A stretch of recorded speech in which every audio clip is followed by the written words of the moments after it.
అందరికీ నమస్కారాలు. ఈరోజు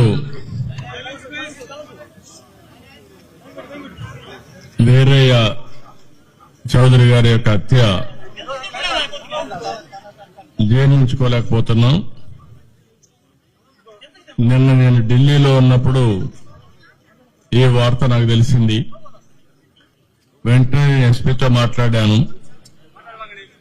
నిన్నటి నుంచి దీనిపైన అన్ని విధాలుగా అన్వేషిస్తున్నాం, ఇన్వెస్టిగేషన్ చేస్తున్నాం. 12 టీములు వేశాం. జరిగిన విధానం కూడా చూస్తే చాలా కరుడు కట్టినటువంటి నేరస్తులు కూడా చేయని విధంగా ఈ హత్య చేసే పరిస్థితికి వచ్చారు. 53 చోట్ల కత్తిపోట్లు ఉన్నాయి. అంటే ఇది చూసిన తర్వాత ఈ రాష్ట్రంలో ఇలాంటి ఘోరమైన వ్యక్తులు కూడా ఉన్నారా అనిపిస్తుంది. ఏదేమైనా 12 టీంలు పనిచేస్తున్నాయి.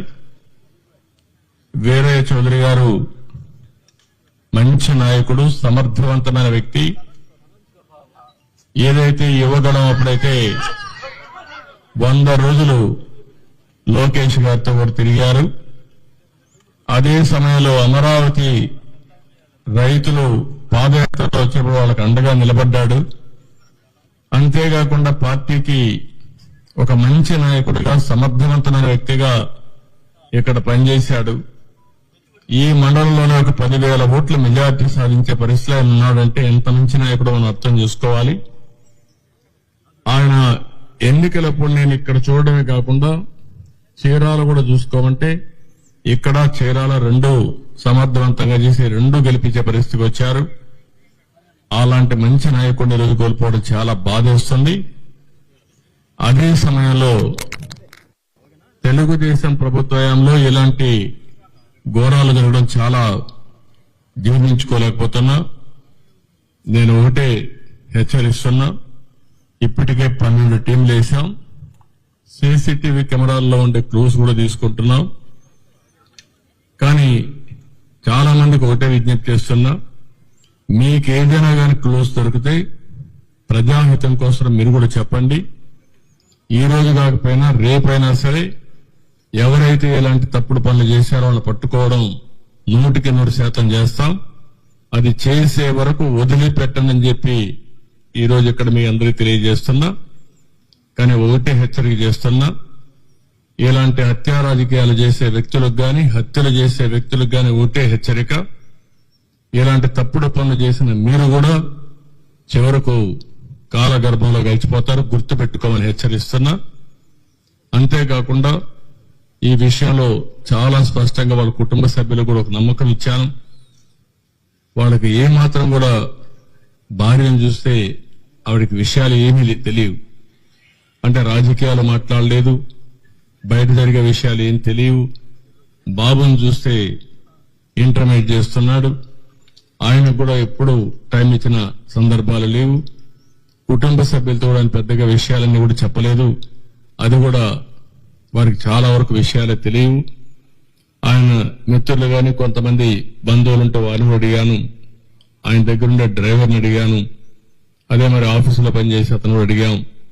నిన్న సంఘటన జరిగినప్పుడు ఆఫీసులో అతనితో ఉన్నటువంటి వ్యక్తి కూడా గట్టిగా అతను మెడ మీద కత్తి పెట్టి బెదిరించి యథేచ్ఛగా వీళ్ళు చేసే పరిస్థితికి వస్తే వాళ్ళని ఏమైనా గుర్తుపట్టగలుగుతామంటే ముసుగేసుకొని చేశారని చెప్పి అంటున్నారు.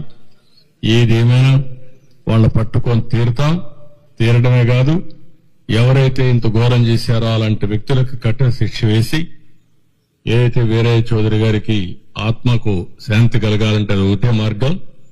మంచి నాయకుడు, సమర్థవంతమైన వ్యక్తి, ఇప్పుడిప్పుడే అంచెలంచెలుగా ఎదుగుతూ భవిష్యత్తు మంచి, మీరు చెప్పినట్టు ఒక పిలిస్తే పలికే నాయకుడు. ఎవరికి ఏ కష్టం వచ్చినా వాళ్లకు న్యాయం చేసే వరకు అధికార యంత్రాంగంతోనే కాకుండా కోర్టు కూడా వెళ్లి పరిష్కారం చేయడం కోసం అన్ని విధాల ప్రయత్నం చేస్తూనే ఉన్నాడు. అదే ఎవరన్నా మీకు కూడా చెప్తున్నా, ఆయన శ్రేయోభిలాషులు అందరినీ కోరుతున్నా, మీ దగ్గర కూడా సమాచారం ఉంటే మీరు ఇవ్వండి. దుర్మార్గులు ఘోరంగా చేశారని భయపడితే మాత్రం ఇలాంటి దుర్మార్గుల్ని మనం వదిలిపెట్టినట్టు అవుతుంది. అలాంటి వ్యక్తులు భూమి మీద ఉండడానికి కూడా అర్హులు కాదు. అందుకే మిమ్మల్ని అందరినీ కోరుతున్నా, ఎవరిని వదిలిపెట్టను, గాలిస్తాం, ఇన్వెస్టిగేషన్ చేస్తాం. కడకు పట్టుకునే వరకు ఈ ఇన్వెస్టిగేషన్ కొనసాగుతుంది. ఈ టీములు కూడా కొనసాగుతాయి. ఎంత వాళ్ళు తెలివైన వాళ్ళు అనుకున్నా తప్పకుండా క్లూస్ వదిలిపెడతారు. వాళ్ళు పట్టుకొని కఠినంగా శిక్షిస్తామని మరొకసారి తెలియజేసుకుంటూ, ఆ కుటుంబానికి అండగా ఉంటాం, అన్ని విధాలుగా ఆదుకుంటాం. భవిష్యత్తులో కూడా వాళ్ళు ఏమేం చేయాలో మా సొంత కుటుంబ సభ్యులను ఏ విధంగా చూసుకుంటాం ఆ విధంగా చూసుకుంటామని కుటుంబ సభ్యులకు హామీ ఇస్తూ, కార్యకర్తలందరికీ ఒకటే చెప్తున్నా, మీరందరూ కూడా అధైర్యపడద్దండి. పార్టీ కుటుంబ పెద్దగా నేను అండగా ఉంటా. ఇలాంటి దుర్మార్గులు కొంతమంది ఉన్నారు, నేర రాజకీయాలు చేసే పరిస్థితులు వస్తున్నాయి. నేర రాజకీయాలు చేసే వాళ్ళందరినీ తుదముట్టించే వరకు ఈ పోరాటం ఆగదు. రాష్ట్రంలో 5 సంవత్సరాలు మనం చూశాం. నేర చరిత్రకు మళ్లీ ఒకసారి శ్రీకారం చుట్టే పరిస్థితికి వచ్చారు. అక్కడి నుంచి ఇప్పుడిప్పుడే బయటపడే పరిస్థితి వస్తే అది తట్టుకోలేక, ఇలాంటి నాయకత్వాన్ని ఎదుర్కోలేక తప్పుడు పనులు చేసే పరిస్థితికి వస్తున్నారు. ఇది ఏదేమైనా కార్యకర్తలందరికీ విజ్ఞప్తి చేస్తున్నా, మీకు ఏమాత్రం సమాచారం తెలిసినా ఎస్పీని కలవండి. ఇక్కడ చాలా కాన్ఫిడెన్షియల్ ఎంక్వైరీ చేస్తారు, చేసి మనకు న్యాయం చేస్తారు.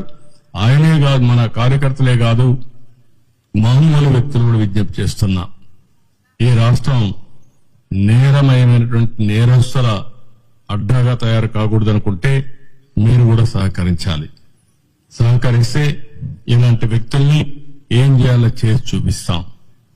విధానం ఉంటే మాట మాట్లాడుకోవచ్చు, న్యాయం కోసం పోరాడొచ్చు, అంటే బయట చెప్పొచ్చు. కానీ హత్యలు చేయడం అనేది నీచమైన పని, పరమ దుర్మార్గమైన పని. దీని మీద మళ్లీ హెచ్చరిక చేస్తున్నా, అప్పీల్ కూడా చేస్తున్నా మనలందరికీ. ఇవన్నీ చెప్పాల్సి కోరుకుంటూ మళ్లీ మీడియా కూడా విజ్ఞప్తి చేస్తున్నా, మీకేదైనా క్లూస్ ఉంటే కూడా చెప్పండి.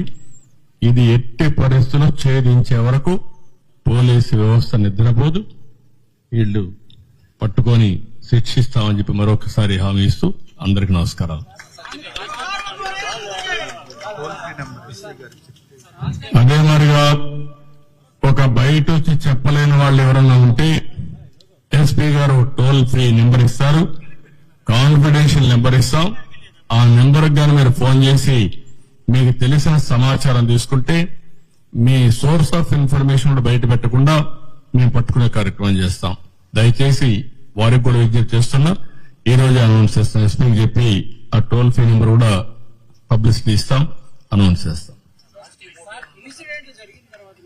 నేను అన్ని కోణాల్లో ఆలోచిస్తున్నాను.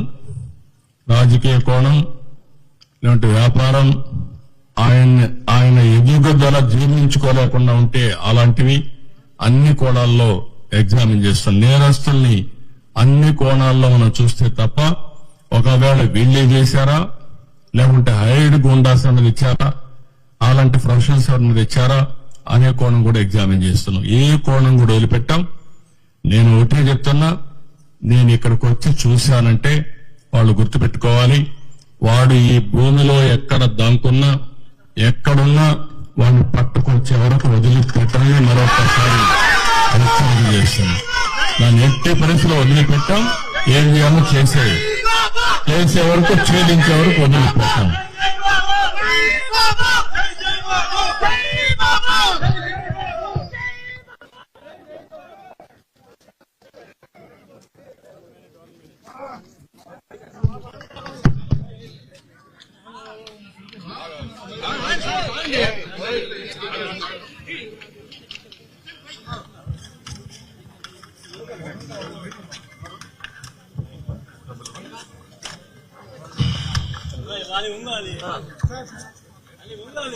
ఇది టోల్ ఫ్రీ నెంబర్. ఇది 9121104784.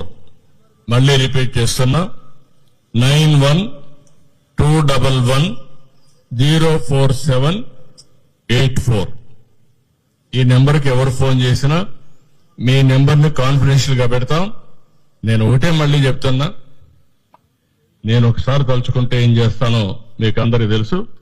ఇది లాజికల్ గా చేసే వరకు వదిలిపెట్టు.